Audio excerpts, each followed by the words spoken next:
Othering Podcast explores the world of marginalized communities with a focus on the disabled and LGBTQ+. In our discussions, we will provide a platform for our guests to advocate and share their stories. By delving deep into their difficulties and successes, we will explore the changes necessary to improve lives everywhere. Thank you for joining us, and welcome to the Othering Podcast with Mike and Dory. Hello. Hello. How are you guys? How have you been? Nice to meet you guys. Nice to meet you. Nice to meet you. Always see you on Facebook. Okay, today we are talking to Eric and Tavares. They met in April of 2016, living in different parts of California. 8 months later, they moved in together in Oakland, and they got married in the middle of the pandemic in June of 2020, with 8 of their closest friends and their 2 puppies. And they were on the beach. Tavares has ALS, and he started having symptoms in 2014. He didn't figure things out until 2017, or have testing to figure things out till 2017. And in October of 2018 is when he got his official diagnosis of ALS. And we will talk about that as we go along. Welcome, Eric and Tavares. Yes, thank you for being here, and very much welcome. So let's start things off. First off, how did you guys exactly meet? Like, was it through work? No, we met through a dating app. Cool. Oh, okay. Nothing wrong with that. He was living in Laguna Niguel, south of Los Angeles, and I was up in the Bay Area. Not bad. We started chatting, and after, a month of chatting, I flew down. No, not even a month. I think 2 weeks. Yeah, it was quick. Quick. Yes. Sometimes that's the best way. And I'm not a super spontaneous person, so me jumping on a plane and going down there was really out of character for me, but I'm glad I did it. It worked. It works. I mean, Mike and I weren't exactly, waiting for years before we got together. I mean, the only reason why we waited the year was because I didn't have the means to go down at that time, and he didn't have the means to come up. And I wasn't legal. Yeah, that too. We're not talking about that. Oh, wow. I promise. I was not robbing the cradle. All right, so my first question, getting into things here. We already did. What do you mean your first question? When you first came out, either one of you, whichever one wants to go first, how did that go with your family, and how was that overall? I'll go first because my story is a lot quicker. My family was surprised. They weren't expecting it, but it went very well. I was 19. It was the summer after my first year of college. I kind of knew I was going to come out to them that summer. I was already out to some of the people at school, and surprisingly, my mom could tell something was going on with me, and she asked me one day if I was gay, and I said, "Yeah, how did you know?" And she was like, "I didn't know. I didn't actually think you were." But it was a shock to my parents and to my brother and sister as well. But I've never felt in any way disowned or that they felt different about me. Good, because we love they you. were, they cried a little bit, but my mom told me that was more crying because she knew what life would be like. Yes. Yeah. This was in 1997, so a lot different than where we are right now. Yeah. Mm-hmm. So yeah, of the people I know, I've had one of the most positive coming out experices. I'm glad to hear really that. good. It is good. Now for the longer story. Mine is a lot different. First off, I'm of Cuban descent, Cuban background, so my family is all Latin on my mom's side, so and black. So those two different backgrounds, whatever. Like they just came at me at full force. So it was a series of little things that my mom finally put together But like she caught me once wrestling with my with my best friend Wrestling. when I was 15. I mean, we were 15. We didn't know anything. But so she, like, my door was closed, but like the lock was on. But you know when the latch doesn't catch, so it was kind of just pushed in. She pushed the door open, and I mean, we both were in our underwear or whatever, and we jumped up and looked totally busted. And she just let it go. She didn't say anything. And then that was on a Friday night. And then Sunday of that weekend, she calls me into her room, and it's just the way she did. She's like, "Tavares, Becca, come here," and I'm like, "Oh," like I knew what she was gonna ask me.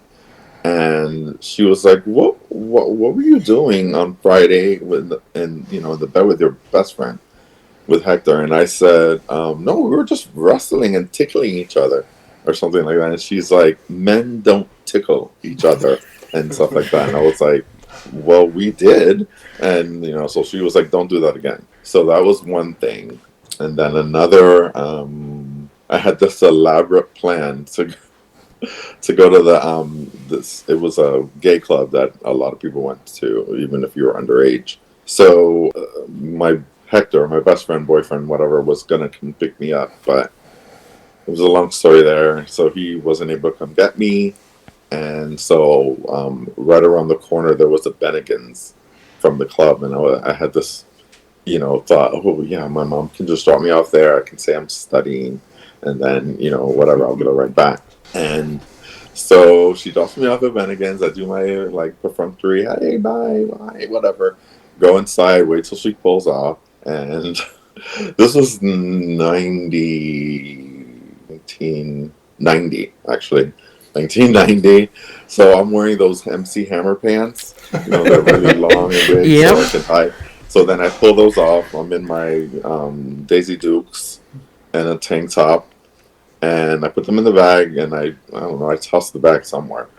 And I just end up, I'm running to the club, running. I can see the lights. It's like maybe, I don't know, 200 feet away. And then I hear this honking. And I look over, and it's my mom. And I'm like, and she's like, what's going on? And I was like, oh, I was running after you to see if you could come get me. And she's like, yeah, I'm not that stupid. And she knew I was going to the club. I was totally busted. And so, but she didn't know it was a gay club. So I was like, whew. I got away. So the next day or Sunday, that was Saturday. So Sunday, everything was fine. Monday, I go to school, and at like around noon or 12:30, I was called to the front office because my mom was there to pick me up. And I'm like, okay. So I get in the car, completely blindsided, and she just looks at me and says, "Did you know that club was a gay club?" And I'm like, I just dropped my everything in my insides dropped, and I was like, no. I was like, no. But she knows when I'm lying because I will repeat the word over and over again. So she still does. By the way. So she takes out a Bible. And I'm in we're a Catholic family. We go to church and everything. So back then I was very impressionable, and I thought that I was gonna be struck dead if I lied on the Bible. So I said yes, I knew, and she was like, "Why would you want to go there?" And I was like, "Why?" I said, "I'm open-minded. I'm not like prejudiced like you," and and all that stuff. And she would always tell me, I throw rocks at gay people when I was in high school, and we made fun of them, we shunned them. And I was like, and that's why you have a gay son. So basically all that, she put together, and that's how she found out. Doesn't sound like she liked that, it. It was not, that was just the beginning of the hell. She told the rest of my family, and just tried to make them shun me and made my life impossible. And so by 16, like I just decided, I'm gonna be me. I'm gay. This is who I am. And so she had enough of that, of me, dressing the way I did and whatnot. So she had me move in with my great aunt. I lived with her for like 6 months, and then she died. So my Okay. mom, I was like, oh, I get to come home now. Nope. Mom said she would take over all the bills there, and I could stay there by myself. 16 years old, living on my Wow. own. Jesus. So, yeah, it was kind of tough, but I made the most of it. Like, I was like, fine, I can do whatever I want. So, but I Well, still went to school, graduated, and everything with honors. So, I'm glad you made it, because thanks. so many people don't get a chance to make it when in that situation, and I'm glad that you were able to find Eric and various other friends and chosen family that are there for you, so that because Yeah, it was pretty tough being 16 and being alone. And what really like hit was because my mom found out, and she was a single parent, but she was in touch with my father, and she told him that I was gay and this and that, and that she was gonna want me to move in with him. And I heard him on the phone that he was talking, and he said, "Yeah, yeah, let him come live with me. I'll beat it out of him." And I was like, "Oh no!"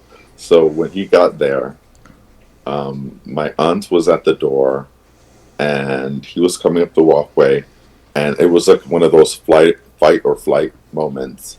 And I don't know where I got the energy. I was a track runner, so I mean, I ran, I pushed my aunt out the way, sorry, and beelined to the left while he was coming up straight and up the driveway, and I hurdled the fence. I don't know how I did, but I had the energy to muster to run, and I hurdled over it, and I ran and ran and ran and ran until I couldn't run anymore. And after that, I guess I ran away for 3 days, stayed with a friend, and then I went back. Had to run away again. Second time, this time I was gone for a week, and they knew I meant business because I didn't go to school. Because I was like, that's how she got me the last time, and it's kind of fuzzy. But after that, they were like, okay, fine, you don't have to go live with your father, but She was like, you're not coming home with me, and she's like, you're gonna stay here. So I stayed a month. How were you treated at school? Yeah, it was kind of difficult. Early I '90s. believe it. Yeah, gay was the bad way basically, and Hmm. I got along with girls, and some guys didn't mind, but I was the easy target to pick on. Did you have any problems in school, Eric? I know you hadn't come out yet, but Yeah, in high school, no. In college, when I came out, I lost a couple friends, okay. but I just I had only been friends with them for like that first year, so it's not like we were super close or anything. Um, so, so yeah. Well, like I said, our experiences were Very Very very different. different. Yeah, sorry. I'm kind of processing what you said, and it's not my story, but it really hurts that anybody could do that to their kids.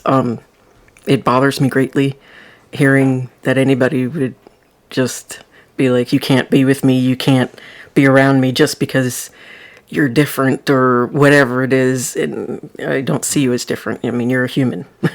That's what you are. And, you're not brought into this world so that we can please our parents. We're brought into this world because, we were wanted. And that kind of entails loving your child no matter who they are or how they are, or, whatever they decide to be. And if you can't, then this is going to sound harsh, but, you know, wrap it. Keep your legs closed, whatever you need to do. If you can't Yep. love your child for who they are, then please do the world a favor and just keep your damn legs closed and keep it wrapped if you have to have sex. Do Oh, you? you're gonna hear a lot about my mom if you ask me like how we are now. So you're Yes. That was my next question. Yes. that you will definitely not be happy with my next answer. So and now, like always growing up, we always had this kind of like perfunctory relationship. It was like, oh hi mom, whatever, talk about the weather, superficial stuff. So when I got diagnosed, I told her, and she immediately was like, no, no, no, you don't have it. no, I couldn't speak about it to her about things going on because she said I'm letting it into my life that God, I was like, Mom, the doctors told me, and she was like, who are you gonna believe, the doctors or God? And I'm like, the doctors. I was like, because God, I said the God made them smart enough to know how to do these things, and she was like, no, no. So especially in the beginning, in 2018, I was still like, fine. I could walk. I could do a lot of things. My hands were getting weak and my arms, but I was still, for the most part, you couldn't tell. So she didn't believe it, and she didn't want to believe it, even as my symptoms began to get worse. And fast forward to now, we don't speak on the phone or video chat. We just text each other because she can't deal with this, and she doesn't deal with death well.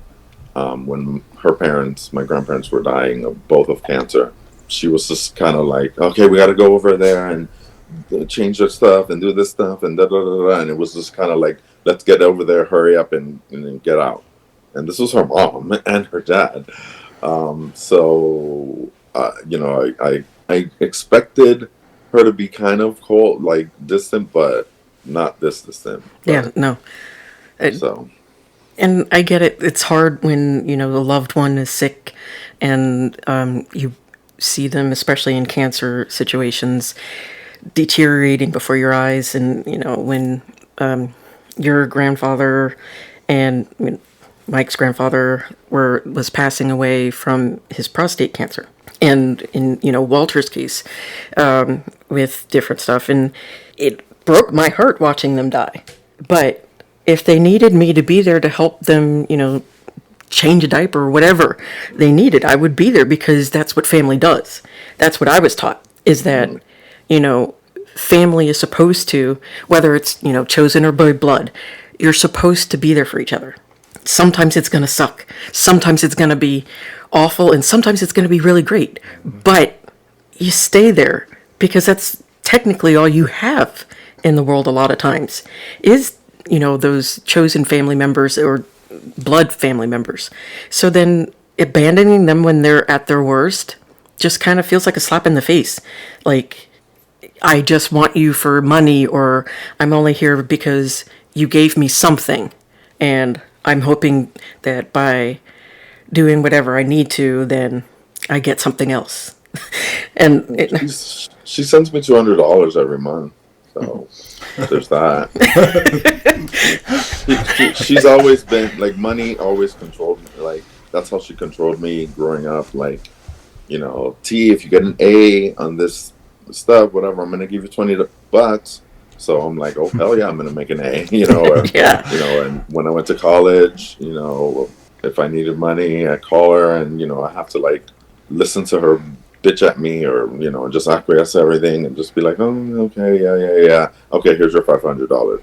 Like, so all my life she's always controlled me with money, and until I got married and I got my shit together basically. And like, if I hadn't met Eric, I'm telling you 1000%, I know for sure my mom would have me somewhere in Miami nursing home or hospice, just there, because she would not do what Eric does and take care of me, like, at all. And so I always tell him that he saved my life. Yeah. And I hate to say it this way because it might come off wrong, and I do apologize, but no, I commend you, Eric, because I know of so many stories of people getting sick and their, boyfriend, girlfriend, significant other just kind of up and leaves. Yeah, what you do is amazing. Mm-hmm. Yeah, he has some people he knew that the wife had a stroke and was paralyzed, and after like a year, his friend left her because they were young and he didn't want to live his life like that. And he told me that, and I was floored. That doesn't make sense to me, because why did you even bother with getting in any situation with another person if you're gonna just be like, oh, I can't do that, that's too much, for better or for worse, right? Well, he was 25 and she was 30. I don't And care. yeah, no, I'm not making excuses, but I mean, I know you're not. He's an immature 25-year-old, and yeah, he knew that he messed up because he stopped following me on social media because he knew I was gonna give him the business, and so yeah, that was pretty sucky. And yeah, I told Eric because I mean I got diagnosed in 2018, so I told him, hey, you can go, let me go. I understand because you're gonna have a lot of hardship, and he was like, absolutely not.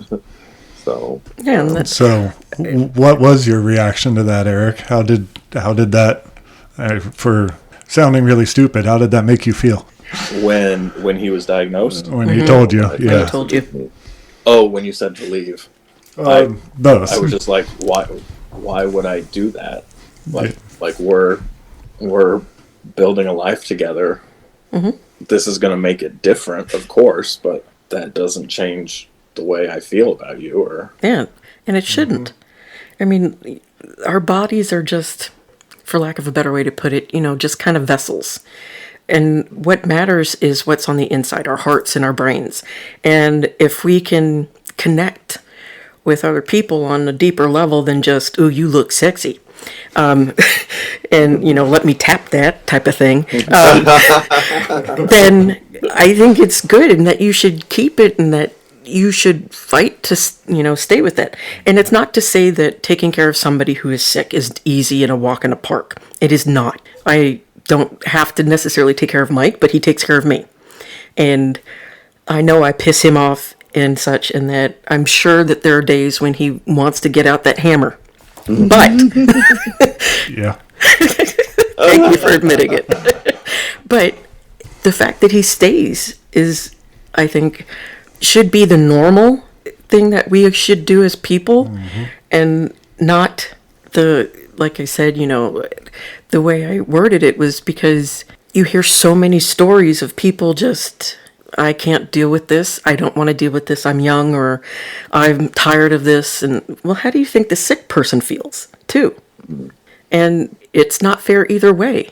But what Not else? at all. Why are you going to give up love, whether it's platonic love or deeper than that? Why give that up just because you don't want to be there for that? That just doesn't make sense to me. That's stupid. yeah, and I knew it was not going to be easy in the future when things start to progress in his ALS, and it's not always easy, but it's not easy for him either. not like It's not like this is a huge burden on me when his life has Right. been turned upside down. Right. And I just couldn't fathom leaving him like that. That just, it's not me. And No. Because you're a good person. Yeah, you're I good. was lucky I got the sexy and the inside. Exactly. And that's kind of how I feel it the same way, is that if I have the sexy and the good person, why am I going to drop it at, drop of a hat just because they're sick? Whether it's terminal, whether it's temporary, I don't care. I got something that a lot of people don't even get, which is love. Yeah. And I think giving it up just because you want to be, I guess you could say, kind of selfish, because I see it as kind of a selfish thing to do. Like, you know who you are before you are with somebody. You should, at least. If you know that you can't handle those types of things, just don't be around people. Because somebody in your life is going to be sick. You can't avoid it. Just like somebody is going, you're going to know somebody who is either disabled or sick, or you will be disabled and sick. Do you want to live your life and at the end of your life and be like, you know what? I wish more people abandoned me. Or do you want somebody there to, take care of you when you're sick? So the progression of your ALS, I know from social media that it was fairly slow progressing for you. Yeah. I had said earlier that you started noticing symptoms in 2016, I think it was. Is that right? 14. 14? And you weren't diagnosed until 2018. Correct. What was that process in between there? And did you have a lot of uncomfortable symptoms, or was it pretty mild at that point? Yeah, when it started in 2014, like the fall, it was very small, just like little twitches and spasms, which is now I know called fasciculations. But it happened so far and few between, like I didn't make the connection of anything. I was like, oh, my shoulder spasmed again, and then it would happen. It was like March, and then it would happen again in May or June or July. But it was very spaced out. And it's funny because that year I did the ice bucket challenge in May, and I didn't even know what ALS was. I was just like, oh, everybody's doing this online. Somebody tagged me, I'll jump in. But I thought ALS was like cancer or something. I had no idea. And then, so it was May. So like 5, 6 months later, I started then having my own symptoms. And once, let me see, so 2015, it started, to progress a little bit more, but it was still just a little spasm, but it would happen more frequently. And I just figured, I'm 30, I can't remember how old I was, like 33 or something. Yeah, and I was like, this is just normal wear and tear. Our bodies start to break down as we get older. So then 2016 happened. Because when I met you, I mean, you knew I had that arm thing, right? A little bit. Not really. No? Because I never saw it or witnessed anything like that. Okay. So, 2016 went, then we moved in together, and we were living in our first apartment in 2017, and this was like early 2017 maybe. So yeah, we were bringing in groceries, and we got up to the door, and I only had one thing in my hand. Eric had two, so he went to give me a bag so he could take out his keys and open the door. And when he put it in my hand, I mean, it was like 5 pounds maybe. Not even. He put it in my hand, and my hand immediately just dropped. And we both looked at each other like, what? And then I was able to lift it again. It came and went. And I was like, that was weird. So then we decided to, go to my doctor. He sent me to a neurologist. That neurologist, whatever my symptoms, he said were like beyond what he knew. So then I went to my second neurologist, who was a peach, Dr. Katz, and he, was doing all these tests on me. He was a very gruff guy from New York, and after like my third session with him or something, he came over and he was like, I'm sorry, I don't know anything yet, but don't worry, it's not ALS. And I was like, okay, I don't even know what that is. So I didn't care. But Eric immediately went home and started studying up on ALS. And so we kept going. So then I changed insurance. So I had to go to a new neurologist. And he was awesome, Dr. Lewis. And, he sent me through a series of EMG tests where they stick the needle in your muscle and move it around, and I wasn't presenting exactly like what he wanted yet. So he, and now looking back, I know he didn't want me to have it. He really, really, really didn't. And so we went through a series of misdiagnoses. So Dr. Katz was the one that said myasthenia gravis, right? So yeah, they said myasthenia gravis, Kennedy's disease, multifocal motor neuropathy, all these things, and nothing came back. So when there was an average Thursday, I was going in for another EMG, and I figured it was going to be inconclusive as usual. So we were both just ready to go in, and he did the tests. I got dressed. He left the room. And this guy, he was like a short guy. He looked like he could shop at Gap Kids. But he was such a sweet guy. He was always happy-go-lucky. But then this time when we were coming in, his face was white as a ghost. And he looked troubled. And I was like, I even thought to myself, man, he doesn't look like he normally does. So I put my phone down and I was just ready to hear it's inconclusive again. And then he said, okay, I've gone over everything, Tavares, and I'm so sorry to tell you that you have ALS. And I was like, I was just relieved that they finally came down with the diagnosis. So I was like, oh, okay, good. Okay, so what do I do? Do I take a pill? Do I, what's the forward? And he was like, I'm sorry, it's terminal. And when I heard those words, like immediately, like within like, zero point 0.3 seconds, I was thinking, I must not know what terminal is because I always thought that that meant death, over. And then I look over at Eric and he's crying. So then I said, oh shit, this is real. And so I sat there and then I just fortified myself. I was like, I'm not going to cry here.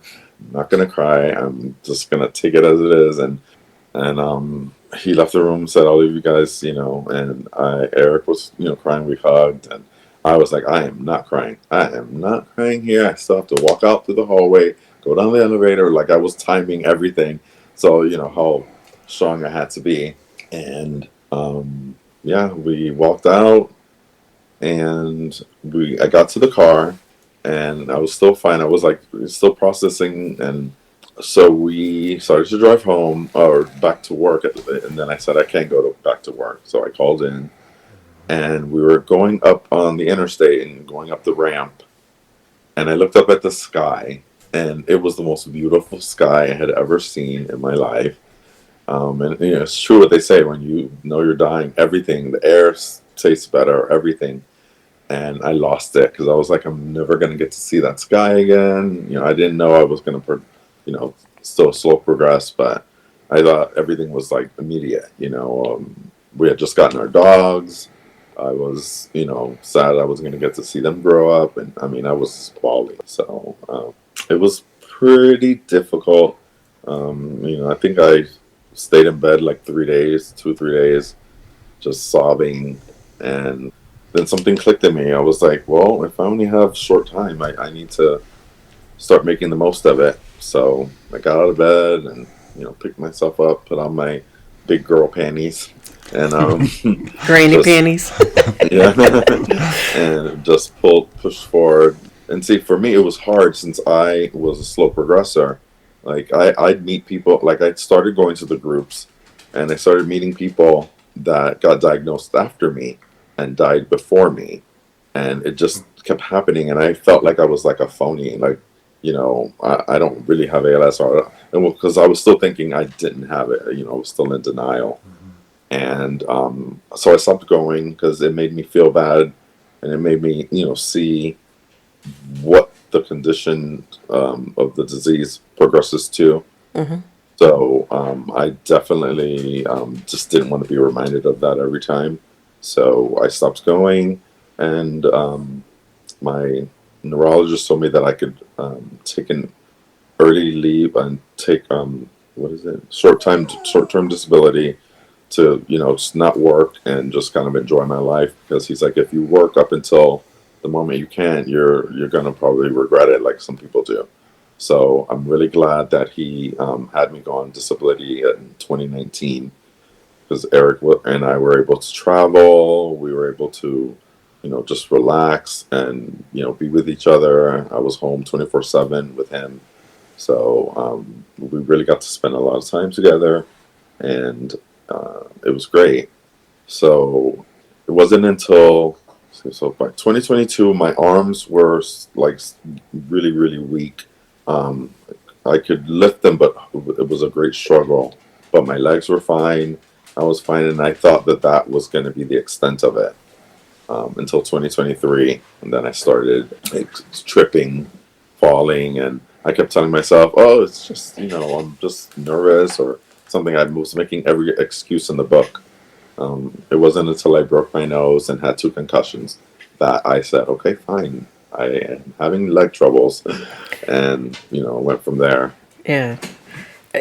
And when you get an ALS diagnosis, they tell you 2 to 3 years. 2 to 5 years. Yeah. And And that's kind of terrifying right there. It's there's just, been 7 since Since your diagnosis. But they said it's usually 2 to 5 years from symptom onset. Yeah, and it's been 11. Yeah, so I'm glad that you're still here and able to keep going. And so, when after you broke your nose and your legs started going, and you had to start using, what was it, the first thing that you started using? Was it immediate to the wheelchair, or did you get like canes or?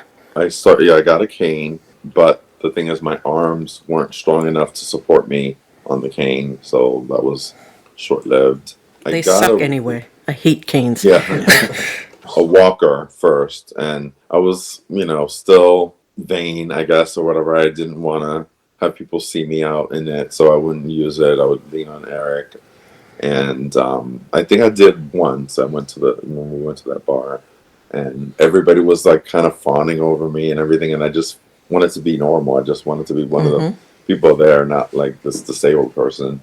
And he loves being the center of attention, just not for that reason. Yes, I'd like being the center of attention as well at times. And I don't know, I just kept progressing. At that point, I should have been using a rollator. It would have saved me a lot of falls. But so finally, when I did get the rollator, I was almost too weak enough to use it. I only used it for like a month, maybe. And then I was like, man, I should have been using this early on. But I didn't. So at that point, I think in March of 2023, the ALS Association lent me a power chair to use. And I could still walk some. So they said, walk as much as you can, but use it when, you have to walk more than, so you get fatigued or so you don't get fatigued. And I used it, when we went on walks and stuff, but it was very hard, for me dealing with people staring. And now I don't care. But in the beginning, it was very, very tough for me because it was like I was actually experiencing the diagnosis all over again. Because between 2018 and 2023, I was just living like a free bird, I could still go off on my own. I could still drive. I was still able to do things. So I didn't, I guess I forgot the terminal part of ALS. And when I saw it hit my legs, I was like, okay, this is real, and I couldn't hide it anymore, which was a big thing for me. And yeah, then I had to just come out with my full story. Like, I had told people, but my friends didn't really know about ALS, and they didn't understand because I was still active and doing things, and they didn't know, that I was a slow progressor or what that even meant. So yeah, that's when it started to get real for me in 2023. I have to say, I mean, it's not the same, but going from walking and, being able-bodied, and then now I'm myself in a wheelchair, and I have to get one hopefully soon. I'm getting one, and part of me is excited and happy about it because for me it's like, I'm seeing it as getting my freedom, but at the same time it's like I used to, be able to walk and run and all of these things. Yeah, and then it's like, but it just doesn't want to work for me. And it's kind of like that dichotomy of I used to be able to do all of these things and now I can't. But at the same time, I have the freedom to then move again and, go out and not feel like you're stuck somewhere. And do you have those moments where it's like kind of like, yeah, yay and nay? Oh, definitely. Yeah, definitely. I was not comfortable in the wheelchair. I wasn't comfortable with the way people looked at me, and I felt less than myself, and I carried that around all year and into 2024, and then we moved here, and I met a social worker, and I expressed those feelings to her.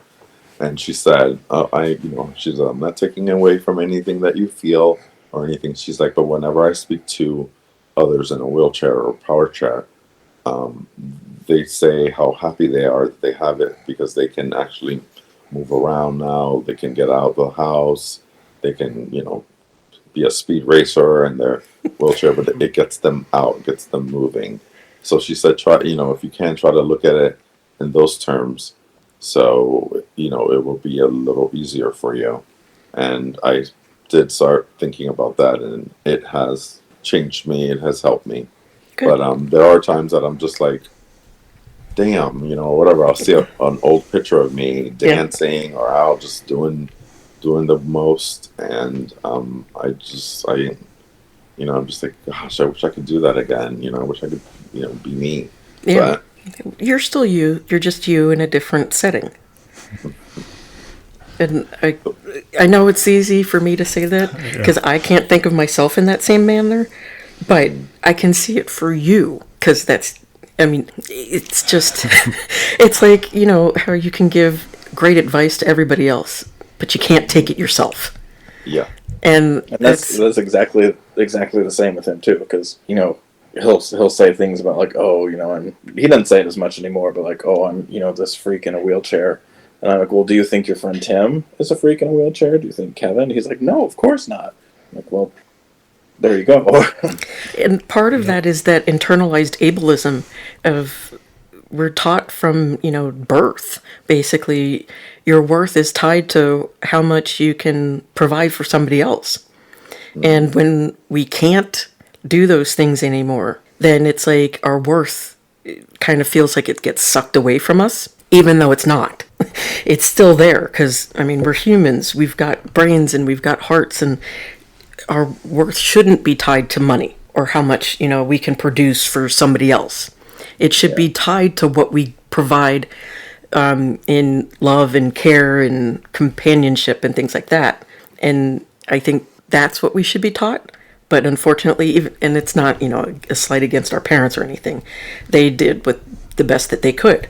But it's kind of hard when you live in a capitalistic society to be like, oh, don't worry. You don't need to work ever. And kind of, say things like that. But I, look at you two and I don't see a freak of any sort. Mm-hmm. I see a beautiful couple. And I'm not just saying that because, I want ratings or something like that. I'm saying that because it's true. Over the years, listening about how you guys are and seeing your pictures on Facebook and things like that, and Mike would show me periodically, and I love it. I love you guys. I think you guys are so wonderful, and I can see the joy that you two bring each other, and that's more important than the money we can bring each other.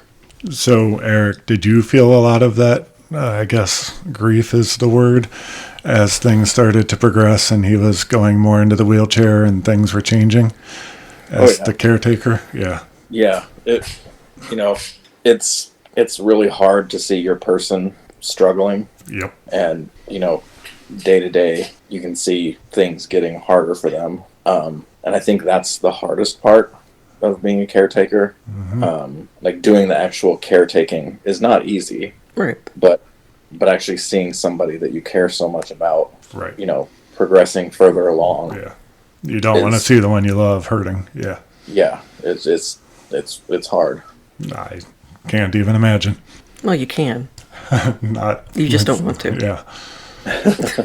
And it's just, I understand it from y'all's point of view of it's no fun. It's heartbreaking watching somebody who is so alive yet falling apart type of thing. And with that being said, watching them go through that. And then, our attitudes coming out because we're changing, our bodies are changing and such. How did you handle, Tavares' changing attitudes with anger and sadness and things like that, while dealing with your own anger and sadness and such? I think I try to, as much as I can, I try to put myself in his shoes, even though, that's kind of impossible. I try to remind myself, if I'm feeling a certain kind of way, he's either felt that already or is feeling that, but amplified times 100.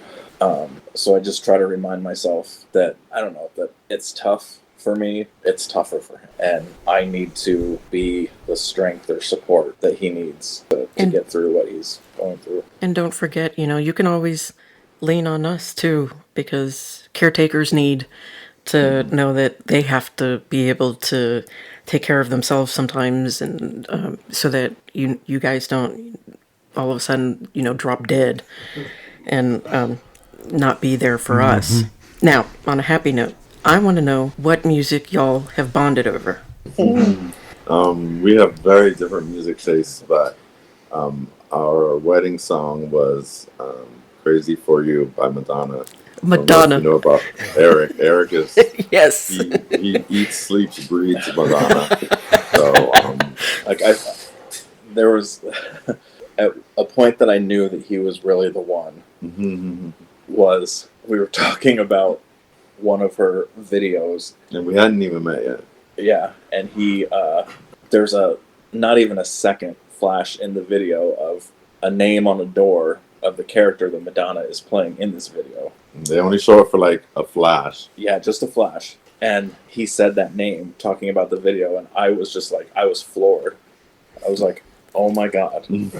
I found him finally. I got extra brownie points. Yay. And then I was so glad, within the last year and a half, to be able to take him to some Madonna concerts. And how was that? I mean, for me, it was amazing. Yes. I love the celebration tour. The Madam X tour, it wasn't what I expected. Like, I had seen Madonna's videos and stuff in her earlier concerts, but that was a really, just chill mode, and I wasn't crazy about it, but I was so happy I got to see her last year in the celebration tour. Really great. And now, Eric, didn't you get to, touch her or something once? I did. October 14th of 2012. 7:45 p.m. in the MGM Grand Arena in Las Vegas. How awesome is that? Yeah, that I still can't believe that happened. But And he has video proof. He's on the. Oh yeah. On the I think you put it on Facebook. Video. I think you did, and I remember Mike saying, "Look, he got to touch her." So, what about you, Tavares? What is your who's your artist, or do you have one? Nicki Minaj. I don't know, but when I'm my saddest and I'm just on the verge of just losing it, listening to her bad girl tough rap, it just uplifts me somehow. Eric isn't too crazy about it. no, I like Nicki. Some of the other ones I'm not a huge fan of. But yeah, just tough, and especially women rapping and just showing how bold they are. I don't know why, but it always suits me and puts me in a good mood. So sometimes I play those on the daily, but yeah, that's my go-to. I like that. I can't imagine though, listening to Nicki and Madonna at the same time though, when you're in one of those moods. But at the same time, they probably would fit well. There are actually two Madonna songs that Nicki raps on. So Okay. There you go. Well, I didn't know that. I did not know that. That is cool. I'll have to check those out. We're about out of time anyway. So, thank you guys so much for joining us. This has been a wonderful conversation. Yes, it has been a wonderful conversation. When is your anniversary? June 20th. Okay. It's our wedding anniversary, but our meet. Your meet anniversary.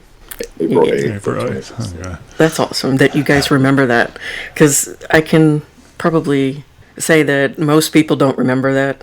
I don't. No, he doesn't. I do. I remember specifically when I met him, but he doesn't remember. We got engaged on April 22nd of 2018. We 2019. Yeah, we remember dates. Yes. That are important for us. Well, it's good, because you should remember dates that are important, Mike. I do. I do remember the important ones. Yeah, only because it's within a certain amount of time, but before or after your birthday. That's the only.